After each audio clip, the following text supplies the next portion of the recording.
Welcome to Blue Monday with me, Les. I am back this week, and Dave and Rodger. Feels like a fair bit happened, but maybe not much happened while I've been away. I think we'll kick off with the couple of signings we've made, one we might make, and then look at the wider sort of how it works with head of recruitment versus the coach and what's the most important thing. We'll go into all that now. But first off, good news that Adesina Gay looks like he signed a new deal. Good news for me, I think that Michael Keane signed a 1-year extension, but we'll get into that in a minute. And terrible news that this Jack Harrison rumour seems to be persisting. Let's kick off with the ones we have signed. Then Garner, I think everyone can agree that's a good thing, Rog. Definitely, yeah. Is it two or is it one with one?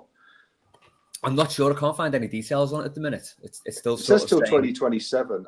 I think the last one I saw said it's a 2-year deal. But yeah, he's more than earned it, and he deserves a new contract. No issue at all. Yeah, just got to keep him fit, I guess. Get to that age now. Got to keep him fit, and hopefully also players around him, whether that's Garner or Irabunam or a new signing, can learn from him and his work rate. And yeah, absolutely no issue. Yeah, it's another player on the list as well. He wasn't included in your list. There was 13 players that we've got on the books. Right. So that's one more definitely, as is Michael Keane. Dave Garner, made up? Yeah, he's Mr. Reliable, isn't he? And you think of the kind of player that he is and how effective he is, how much that costs you to go and get in the market these days. It's something we don't have to go and address because it might be tempting fate here, but he's generally always fit. I feel as if he's got better as he's got older. That seems to happen with players. I mean, I'm not comparing him to him in the slightest, but he reminds me a little bit of what Luka Modric was like, where it just seems to be that he tends to get so perfect at the role that he's got that his age doesn't particularly matter as long as he just keeps fit. Yeah. And for us, I think what you have to take into account here is that I think Rodger hinted at it there with players around him that I think, you sort of, he started to get into games now where it was like, you've got to find somebody who goes up to his level in our midfield area, and we haven't got that. So, if we didn't get him on a 1-year deal or whatever it is, 1 year with an extension or anything like that, if we didn't go and do that, then, that's a big chunk of our money we'd have had to go and spend on probably 2 midfield players in there. With him, could you start the season with just him and another, maybe an Irabunam who's a bit of a work in progress, something like that? Remains to be seen. But it probably has done us a favour in the fact that getting a new midfielder isn't at the top of our list. I mean, me and Rodger discussed this a lot last week about, what we need to go and be, what the essentials are going to be. Because Garner's staying, I think that's eased a little bit of pressure on that area of the pitch. But when I say eased, that's because we've got so many other things to do first. Yeah, I think one thing the club can't do is just sit back on this now and say, okay, we've got him for another 2 years. We'll look at that issue in 2 years' time or 1 year's time. I think they need to be proactively now looking for his replacement, really, because we can't get into a situation whereby we're relying on him, age 37, as he gets closer to 40. He could be one of those players who can go on that long, but it's not something you can risk. Michael Keane, then, I'm relatively happy with a 1-year deal for Keane. I think it's done in the fact that he's going to be a sort of a replacement centre-back as and when we need him.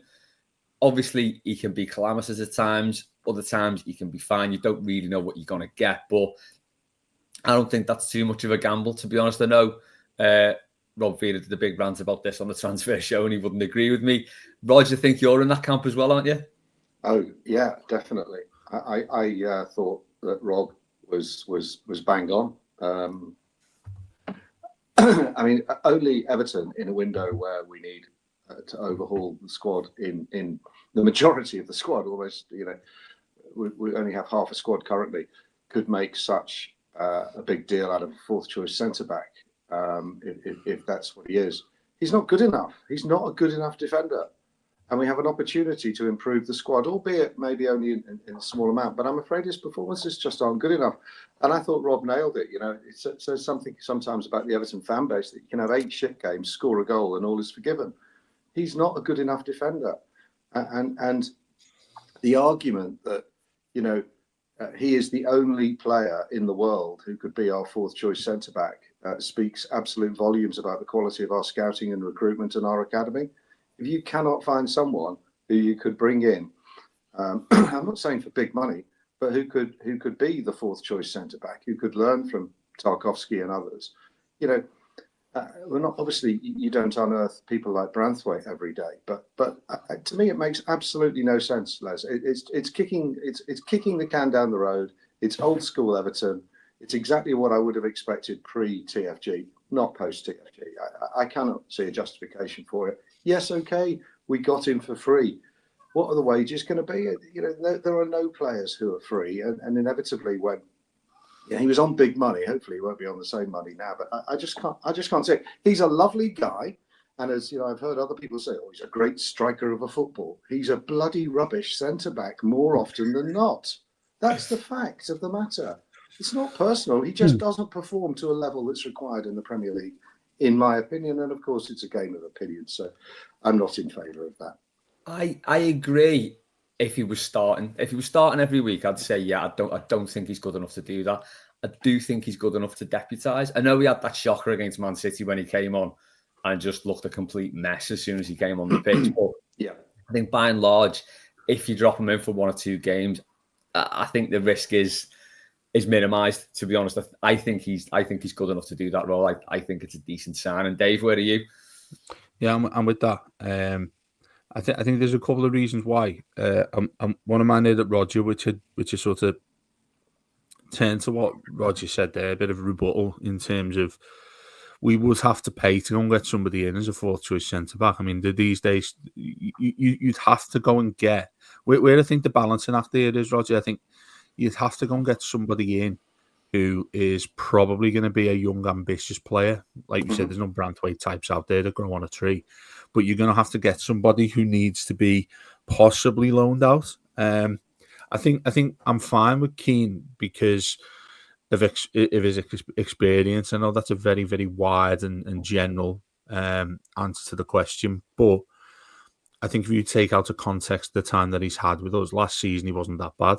When he had to come in, I know you mentioned there that he had a stinker against Manchester City, but largely when he played, I didn't find it, ironically, both him and Ashley Young, who were the boo boys, and rightly so in many situations, I didn't find myself turning to him and a couple of others thinking that, yeah, they're the reason why we've lost the goal, they're the reason why we haven't won a game. And I feel as if when he's being put in there, I just think he ticks a box that's not too necessary to go and address, if that makes sense. Look, I mean, I feel a little bit similar what I do about Seamus, because I was thinking, has he just been given that because he's a top lad and an Everton legend? Probably him and Baines probably the equivalent of an Everton legend in modern day circumstances. But I mean, if Seamus Coleman plays more than 10 games or starts more than 10 games, Everton have got real issues. And I feel like I say the same about Michael Keane. If he's starting more than 10 games, Everton have got some serious injury issues there. Because you've got O'Brien to come in there.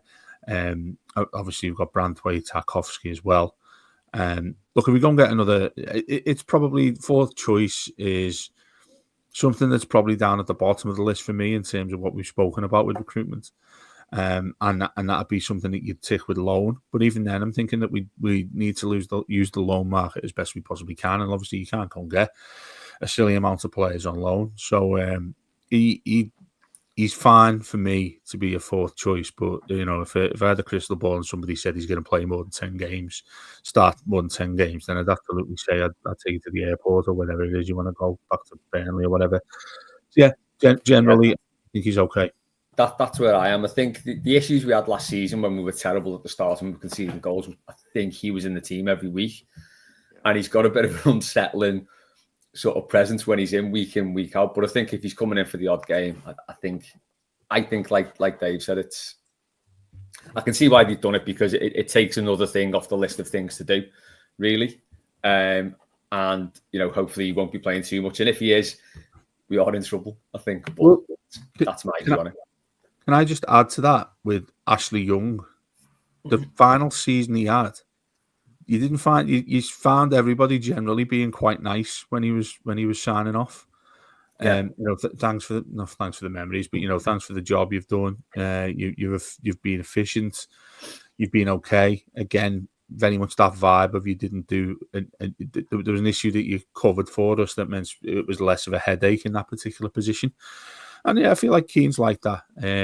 But where I do take Rodger's point is, if Everton are kicking on here, if Everton are getting in a position where we're looking at a revolution, we are looking at a revolution rather than an evolution here. I certainly think in that capacity, when you look at that squad, obviously there are certain parts of it which are fine, ones that we want to sort of build on and progress, but there are others where we have big gaps in. He's one that helps to address one where it's generally fine. Rodger, we speak quite a lot about the how good our defence has been the past couple of seasons.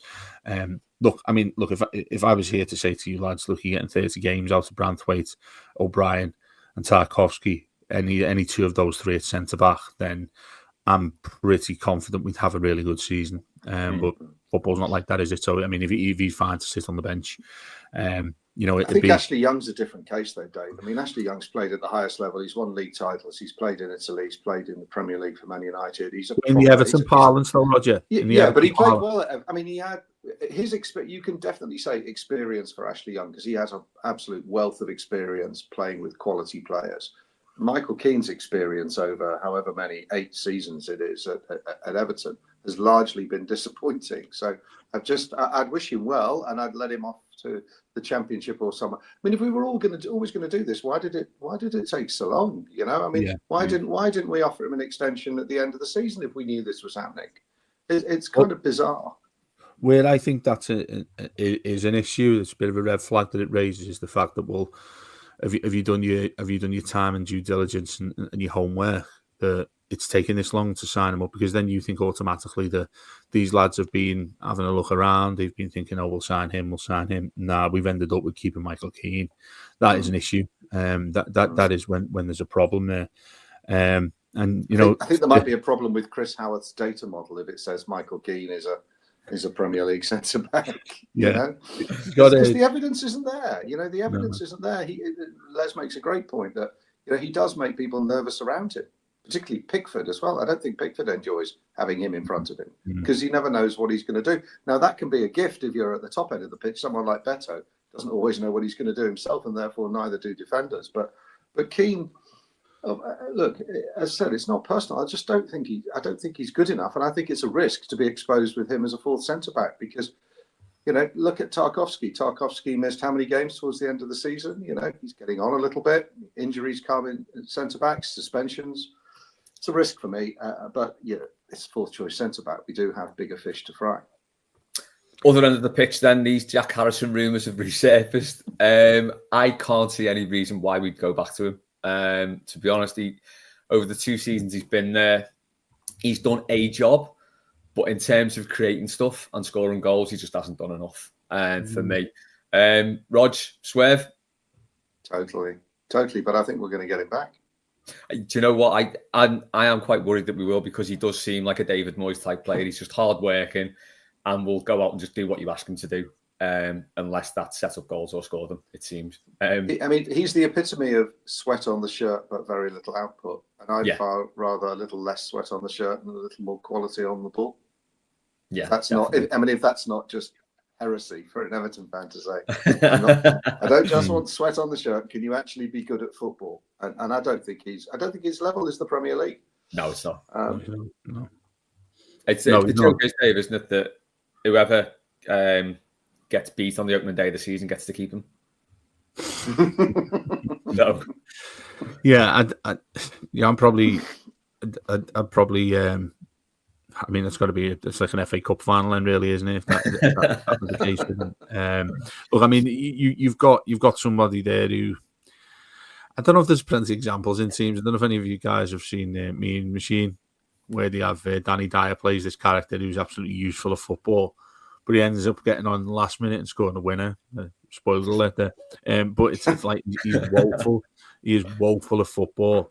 but he gets on and ends up being somebody who does something really important.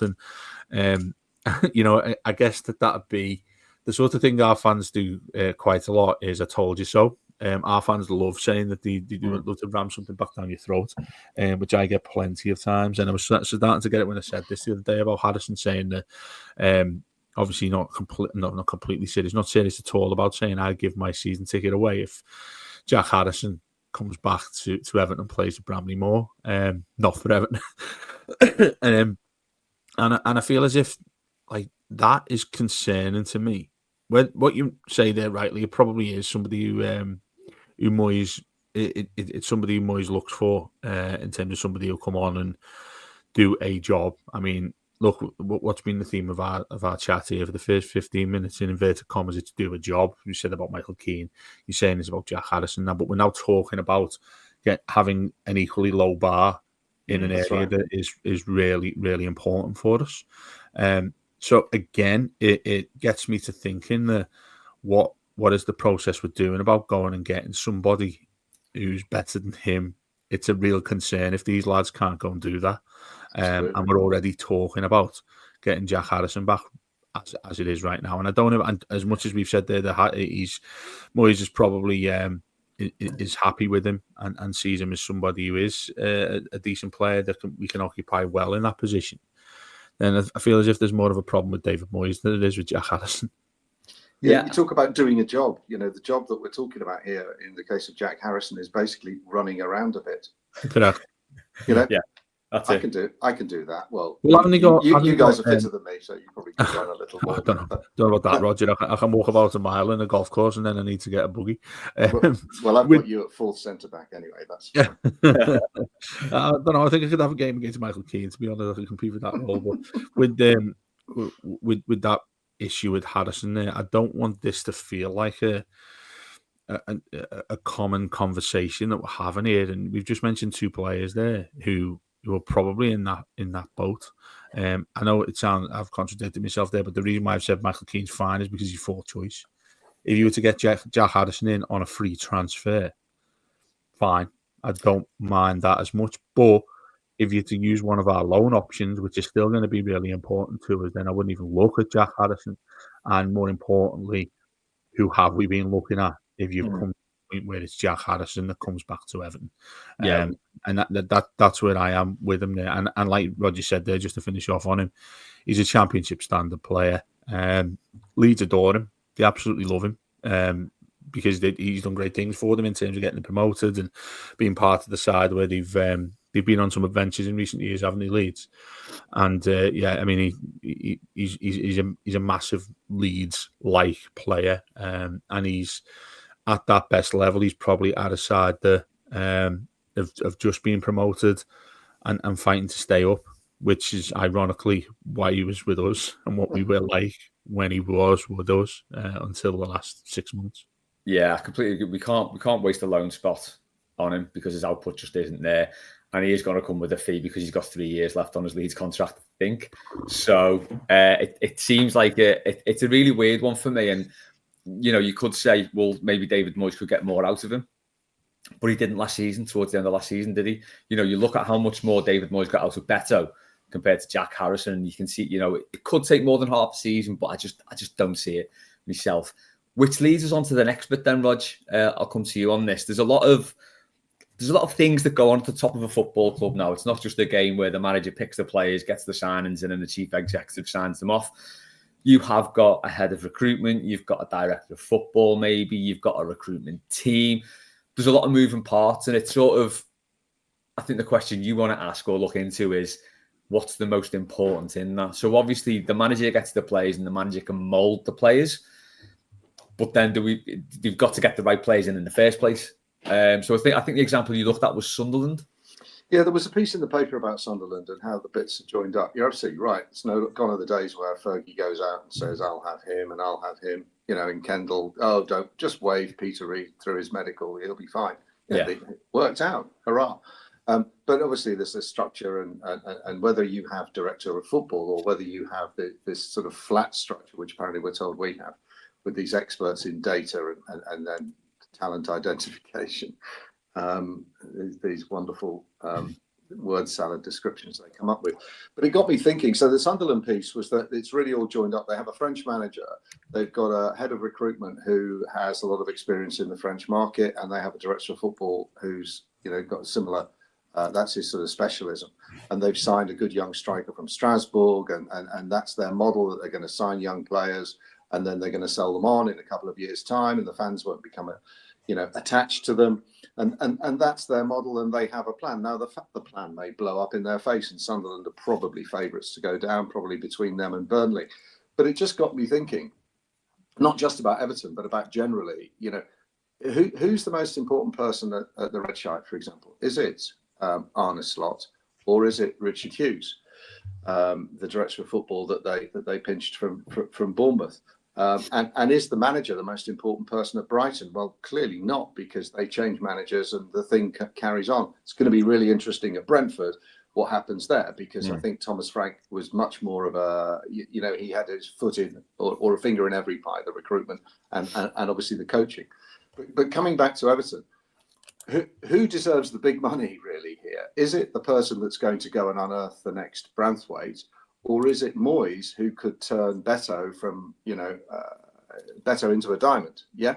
So how important is it that the coach and the coaching staff can develop these players? It's like the kind of nature-nurture argument with kids, isn't it? How much? What impact can a teacher have? What impact can that sort of? Can you have to change the things that are already there? And what you need, just like with horse racing, which is another sort of passion of mine, is you've got to get the best raw ingredients in as early as possible, whether it's the best pedigrees or whether it's the best stats, and so I wonder, this is going to tell us a lot this summer. Moyes can only do so much, and so we've got James Smith, who's going to be director of scouting and recruitment, not joining until September, but maybe working under the radar without the FBI on his phone. Is he a more important person than Moyes actually? And how much, I read earlier today also that Jamie Vardy, a bad example because you couldn't get much older than Jamie Vardy, but Genoa had agreed a deal to get Jamie Vardy in, and Patrick Vieira, who's the manager of Genoa, who knew that, went, no, I don't want him. So if the team, the clever, data people go to Moyes and say, we found these three people who are going to play on the, going to be like a Jack Harrison only an improved Jack Harrison. Who's going to make that final decision? Because these players, probably their stats, and we talked about this last week, Dave, didn't we? What are you looking for? Are you looking for sprints? Are you looking for crosses? Are you looking for beating a man? Are you looking for challenges won, tackles won? So many different data metrics. If you find 3 or 4 players who are very, very similar data-wise, who's going to have the final say? Is it going to be Moyes? Is it going to be Smith? Is it going to be Big Angus Kinnear? Is it going to be the king of negotiations, Walter Hammond, or whatever he's called, Nick Hammond? It's really fascinating how that politics will work internally. But first and foremost, isn't finding that talent even more important than the coach? I was just going to say there that that's an excellent assessment of where we are right now. That I'm trying to keep in mind when Moyes came back in, what did he concede in himself as a manager in order to get that job? Because he came back in with a 2-year deal, and 2.5. So 2.5-year deal. And I do wonder when he's come back to Everton in that process of him getting that job, I think he hasn't gone in as David Moyes saying, listen, I'm David Moyes' big bollocks. I did all sorts of this club for over a decade. Give me what I want. That's clearly not happened. I was astonished that he was given a 2.5-year deal when after we sacked Dyche. I thought it had been a possibly end to the season job with a view to having a look at what contract we'd be looking at with him if he was successful at keeping us up. The fact they got 2.5-year deal, I think he did very, very well to do that. Right now, it looks like a masterstroke that Everton have gone and done with him. But with that comes he needs to give. He needs to accept things that what he would have liked, which he's not going to have. And I feel that is where he's at with this. Now, I keep on referring back to it quite often, but it still sticks with me that what he said at the end of the season, on the final day, when he basically said the owners need to look at this. And it feels to me like it looked like he was a lot more empowered than what I certainly thought anyway. And I think now we're at a point where he would like to be, wouldn't we all, but he would like to be his manager, the person who gets the final decision, the person who signs the contract off at the end of it.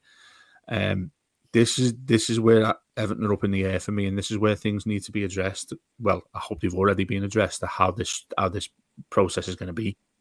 You mentioned there about what Liverpool have done, which has been a masterstroke. As much as we often refer to them as doing that, that's what they're going to do. They're going to win the Premier League title because they've been able to do that in recruitment.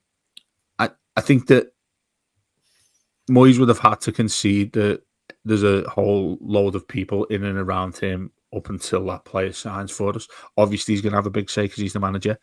Gone are the days, like Rodger said there, where a manager's able to go out and get whoever he wants and said, look, I've brought him back, and everybody else just nods and said, fine, go into training, mate. You mentioned those other individuals that are involved there, Rodger, but the problem I've got with that is, like you say, they're not set in stone in the way in which they're not here to fully get involved in what we're trying to set up. It's like concrete isn't fully dry with this sort of thing. So, I mean, there's a little bit of this where they're going into the dark here, sort of, or blindfolded a little bit, whatever way you want to look at it. We're going into a situation there, which firstly we've never done with that structure, and secondly, the people we've wanted in there, some of them aren't rocking up until the later end of autumn. Officially, officially. That's it, of course, yeah. Which, if we are going down the official route, who knows? He might well be, given what happened with PSR. Everton might well be, the FBI might well be on them, Rodger, when they're looking at these individuals. But if we're going, and I've no problem with it, I think it's a good idea. It's quite innovative that Everton are starting to try to reach the table that's been a modern one for quite some time in football. We've never really, opened the door to go and do so. You get to a position we're in right now. Problem is, the crux of the issue is we need players. We need them quickly. Relatively quickly, given the fact we kick off in 5 weeks. Is it 5 weeks when the season starts? Something like that. And we need players. So do you then have to concede to Moyes, if that, in sort of metaphorically speaking, concede to Moyes and say, well, look, he needs to go and get these players in because there are others. There's a structure in place that we want that won't be in place until the window's closed, or until to the latter end of the window. We can't go get any players yet. Has to be David Moyes has to be at the front of this right now. Whether that's, like you say, as long as he's tried to pass a phone call on and say, yeah or no, do you think this player's any good? And, sends him a load of attributes or something that he's found on a football sticker, then that's the way it's got to be. But right now, strictly speaking, legally speaking, I guess, Moyes is the man. And, I don't have an issue with it, other than the fact that Everton are trying to go in a completely different direction. Now they're going to set up a recruitment model. Yeah, I'm probably going to state the obvious here, but I think the important thing is, or the most important thing is that everyone works together and we get people in those roles who are the best we can get in those roles. You look, we tried with the director of football model. We first got Steve Walsh in. He wasn't the right man to do the director of football. He was a very good scout, but he wasn't a director of football. You could see that straight away. He also couldn't work with Ronald Koeman because Ronald Koeman only works for Ronald Koeman, and Ronald Koeman only works with Ronald Koeman. So that was never going to fly. Then Marcel Brands came in. He couldn't work with anyone because he wasn't given, it didn't seem like he was given the opportunity, because there was a lot of interference from above, from Mashiri. And then when he did identify players, he then had this stumbling block that he couldn't work with the managers, case in point being Rafael Benitez. I come to this all the time. But there's talk of Livramento going for 80 million now, apparently, to Man City. That's 75 million profits Everton could have made on a player there. But Benitez said no when Marcel Brands had it all lined up. So the important thing for me with this model is that I don't know who will have the final say. And when you do arrange things via committee, it can take a lot longer and there can be a lot more prevaricating, which is obviously we don't want that with David Moyes because, you know, he used to be Dither and Dave when we had him because he'd go over players so in such fine detail that they had to fit the culture of the club and the position and what he needed. The last thing we need is like 5 more people doing the same thing, especially like you say, Dave, the position we're in, where we need players in.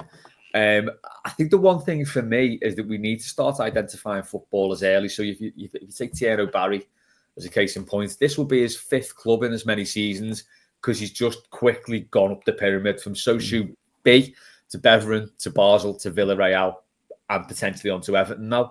That's a pretty meteoric rise and getting a different club every season. You'd like to see us get in at the second phase of that, or at least before Villarreal got him and get him. I think he went to Villarreal for 15 million. They're going to double the money if he comes to Everton. Rodger, do you think that's something that the club's never really done since Moyes was there last time, is it? We sort of moved away from that and we need to get back into that model. Yeah, I agree. And that's the Brighton model, isn't it? You know, signing Moises Caicedo and for 2 million or something and selling him for 100 and signing Alexis McAllister for 5 and selling him to the Red Shite for 50 odd.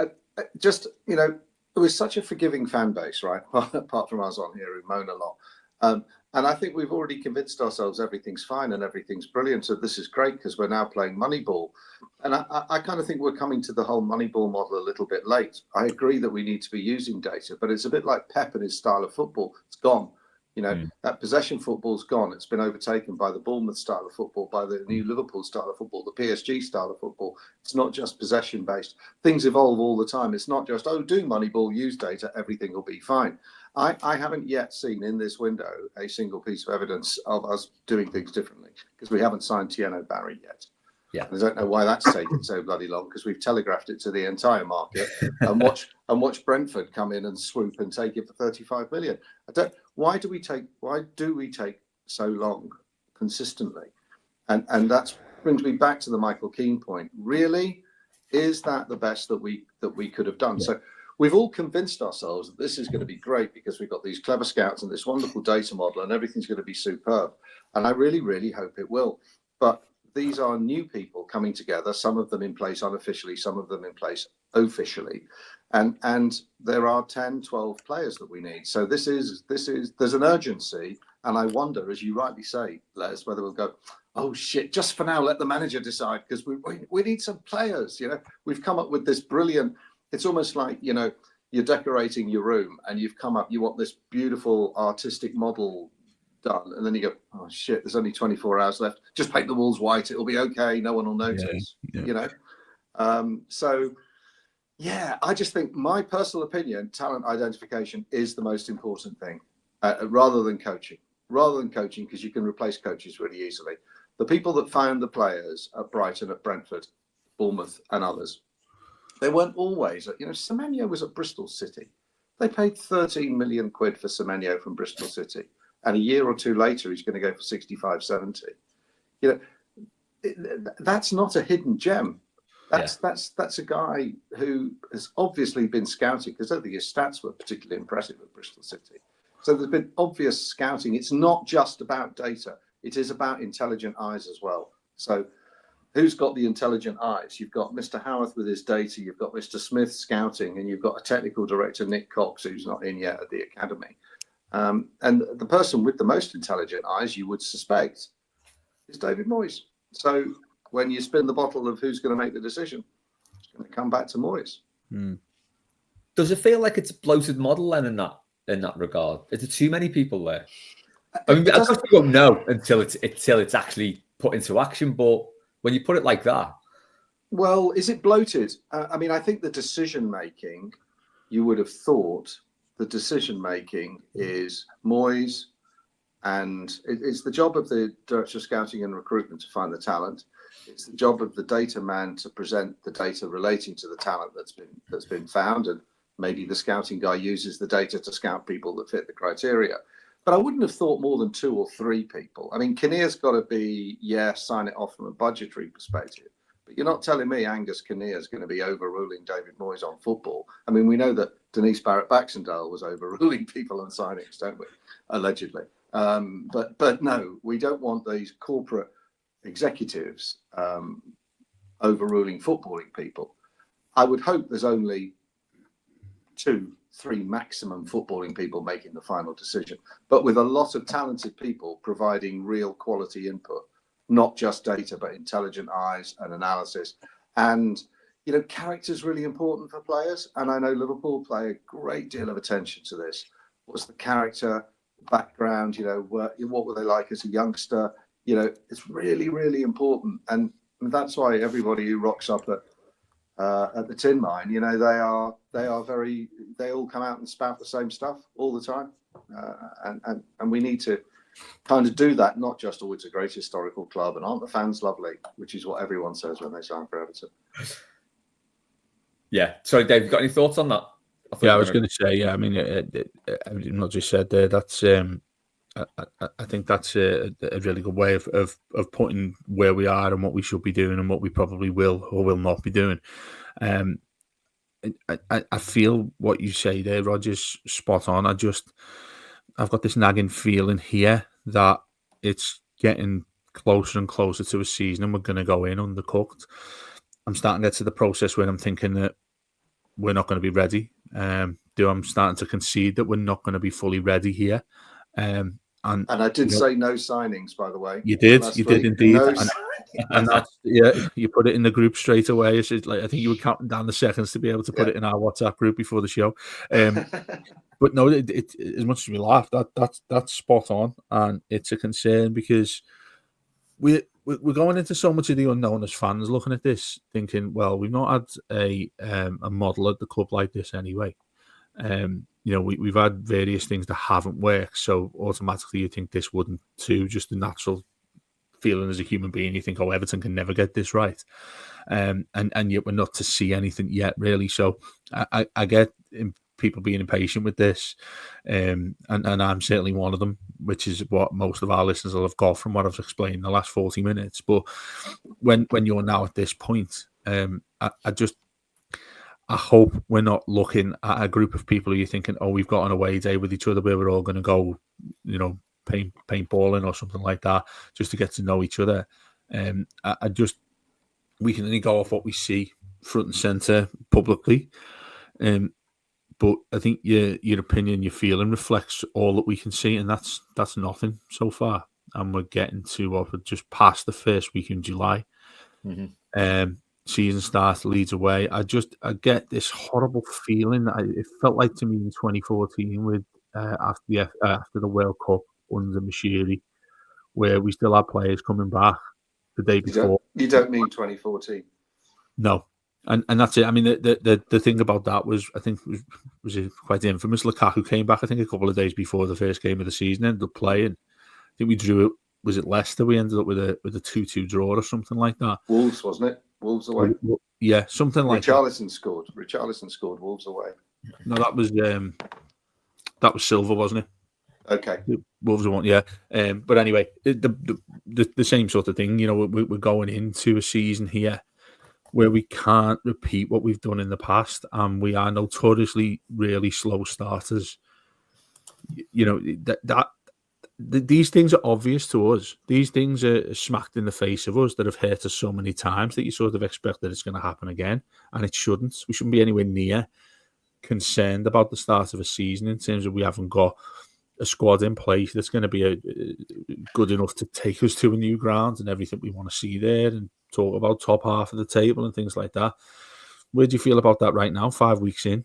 Look, things could change in the shape of a week. We discussed, Rodger was saying, like every week we're going to choose how many, we're going to have a laugh and a little bit of a little question on who we're going to have, how many players we'll have this time next week, and we'll have a bit of a laugh with that. But as we're saying, one or none, it's getting more and more concerning, isn't it? That if you're going to be right about that, then that deadline day doesn't feel like it's too far away when you've got these new lads coming in and you've got about 5 minutes to go and sign some players before the window closes. Yeah, the players are back in training, like you said, and we haven't seen any hideous pre-season rig-outs as they turned up for training on the 1st of July. The pre-season kicks off in 8 days. So hopefully we will be in better shape by then. We'll have another Blue Monday before then. And hopefully we'll have more to talk about because we'll have some players in. We've got badges on the side of the ground now as well, which is, giant ones as well. Massive giant ones. Bigger than Liverpool's. Fancy that. So, there's a win. But yeah, we'll wrap it up there for this week's Blue Monday. As I said, pre-season kicks off next Tuesday at Accrington's brilliantly named Wham Stadium. Not sure if that's the proper pre-season kickoff. It feels more like Blackburn will be the big one to kick off pre-season, but that is Everton's first pre-season game. Hopefully, by this time next week, we'll have some more players in. Would that be an Everton 11, an Everton XI that goes to Accrington? It feels like it, doesn't it? It feels doesn't like that normally go to Tranmere though? That normally goes to Prenton Park, doesn't it? Yeah, is that one of them when you have like 2 games at the same time or something? Usually, yeah, but it is just Accrington, so it might be a proper first team run out. Who knows? Yeah, well, the thing is, we couldn't play 2 games at once, could we? No, we couldn't. No. Well, the versatility of Michael Keane could help because he could play centre forward as a centre half and perhaps centre midfield in the Everton 11. All at the same time, didn't you? All at the same time. That's what I'm saying. Yeah, he is. That is his level. Right, we'll leave it there, gents. Cheers, Dave. Cheers, Rog. Thanks to everyone for listening. As I say, we'll be back next week with Blue Monday just before pre-season kicks off. How exciting the football's come back round again. Have a great week, and we'll catch you next week. Up the Toffees.